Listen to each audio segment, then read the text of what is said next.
Peu importe ce que nous faisons, nous voulons plus.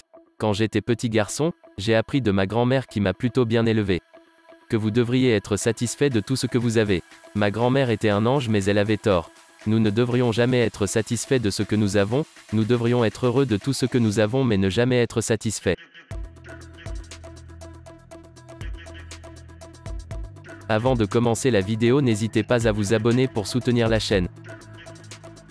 Il y a une intelligence qui imprègne chaque atome de matière et étreint chaque unité d'énergie perceptible.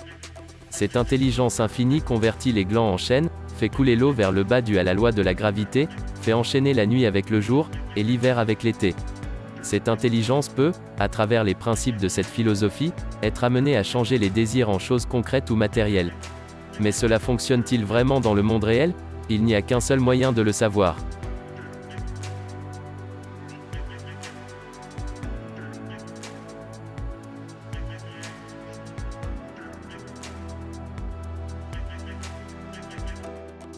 Bonjour et bienvenue. Vous savez, vous et moi sommes supposés être ici, nous sommes au bon endroit, au bon moment.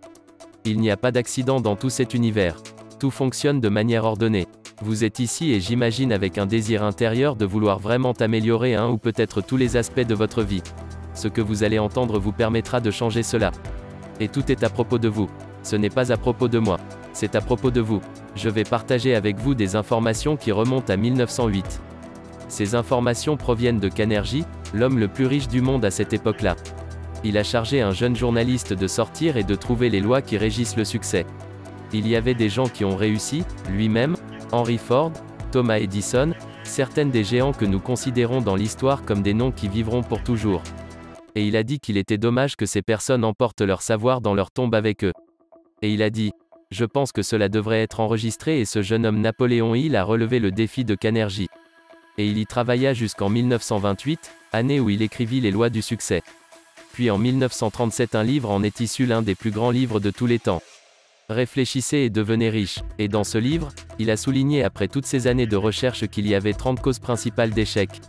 Mais il n'y avait que 13 idées qui ont contribué à ce qu'une personne accumule une fortune, ou jouissant d'un réel succès.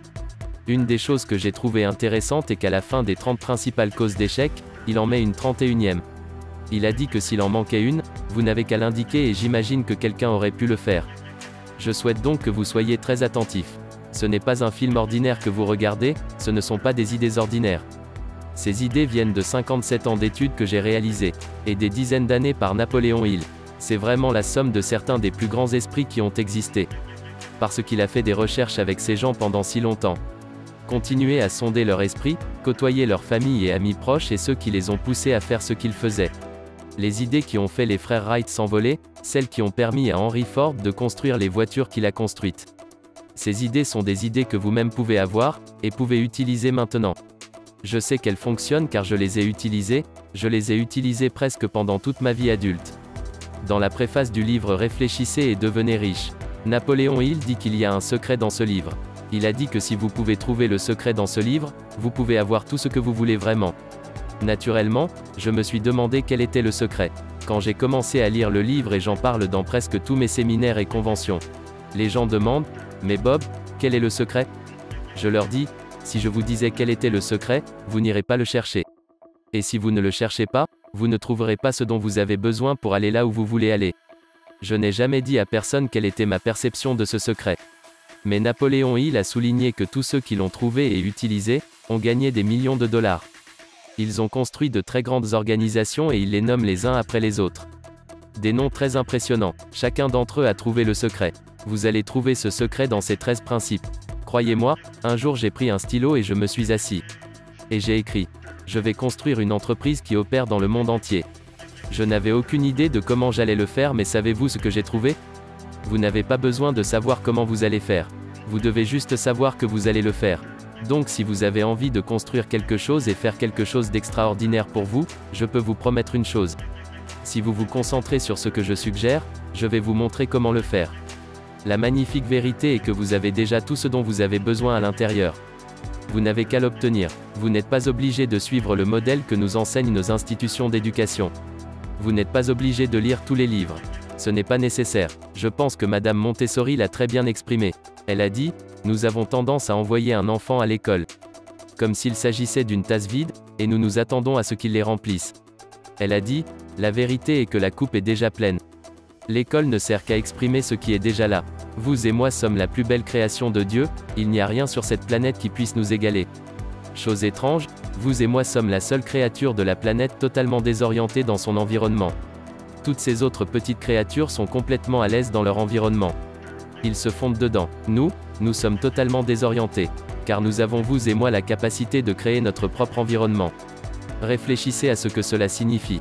Cela signifie que vous et moi pouvons littéralement créer la vie que nous voulons. Comme je l'ai dit, quand j'ai entendu cela pour la première fois, je n'y croyais pas. Mais je savais que l'homme qui me donnait ce conseil y croyait. Cet homme est Raymond Douglas Stanford, l'un de mes tout premiers mentors. Il m'a dit Bob, ta façon de faire ne fonctionne pas. Pourquoi n'essaies-tu pas la mienne? Pour vous aider à comprendre où j'en étais. On m'a demandé de quitter l'école. Il ne voulait plus de moi après 2 mois au lycée et je peux comprendre pourquoi il ne voulait pas de moi. J'étais un mauvais élève, je ne voulais pas écouter, je n'avais jamais occupé un emploi décent de ma vie, je gagnais 4 000 $ par an. Mais j'étais endetté de 6 000 $. L'idée même de ne plus avoir de dette me semblait impossible. Il me dit Bob, ce sont toutes les raisons pour lesquelles tu ne peux pas faire ce que tu veux, nous ne perdrons pas de temps là-dessus. Nous allons nous concentrer sur comment tu peux réussir. Cette idée a été prouvée par des gens beaucoup plus intelligents que nous. Et la vérité est que cela fonctionne pour tout le monde. Pas seulement certaines personnes mais pour tout le monde. Maintenant prenez un moment pour vous demander ce que vous aimeriez vraiment faire. Je veux dire, que voulez-vous vraiment? Vous savez la vérité est que votre ADN spirituel est parfait. Nous entendons beaucoup parler de l'ADN aujourd'hui. Si vous avez dépassé toutes les bêtises programmées dans notre subconscience, provenant de la génétique et de l'environnement intérieur. Et vous allez au fond de qui vous êtes vraiment, notre ADN spirituel est parfait et c'est cette perfection qui cherche à s'exprimer à travers nous. C'est pourquoi nous voulons des choses peu importe ce que nous faisons, nous voulons plus. Quand j'étais petit garçon, j'ai appris de ma grand-mère qui m'a plutôt bien élevé. Que vous devriez être satisfait de tout ce que vous avez. Ma grand-mère était un ange mais elle avait tort. Nous ne devrions jamais être satisfaits de ce que nous avons, nous devrions être heureux de tout ce que nous avons mais ne jamais être satisfaits. L'insatisfaction est un état créatif que notre esprit peut adopter. Cela nous amène à vouloir faire plus. Nous devrions nous demander d'où viennent ces désirs. C'est cette perfection intérieure qui continue de résonner dans votre conscience, je veux ceci, je veux cela. Si vous courez, vous voulez courir plus. Si vous sautez, vous voulez sauter plus. Si vous vendez, vous voulez vendre plus. Si vous chantez, vous voulez chanter une meilleure chanson. Peu importe ce que vous faites, vous voulez le faire encore mieux. Et le meilleur c'est que vous pouvez le faire.